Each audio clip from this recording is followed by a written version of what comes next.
刚才来看到咱讲老的老布丁，台中这间餐厅平均请13个员工的年纪是62岁，上届坐过上届资深70岁。这阵阿公阿嬷因用行动来证明，食较老嘛有较老。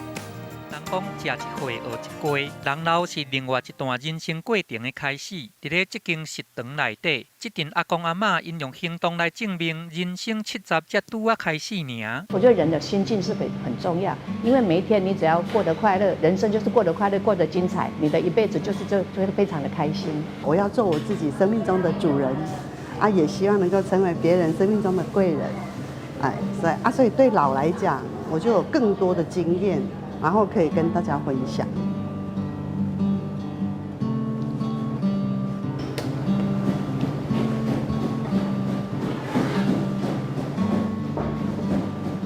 早起9点，食堂开进前先甲工课甲穿好好势。这是郭碧如咧负责的，伊伫咧细底乌帮顶悬点图来写字，逐工拢有一道煮叫菜，要甲这道厝内菜的开口分享给大家。我们是非常多元的，因为做出来就是妈妈的味道。比如说，你看对面是台湾体育大学啊，然后还有自来水公司，还有一中，还有中科大，我们都温暖他们的胃，你知道吗？你看我们这些千岁团一天可以做出100-200个便当哦。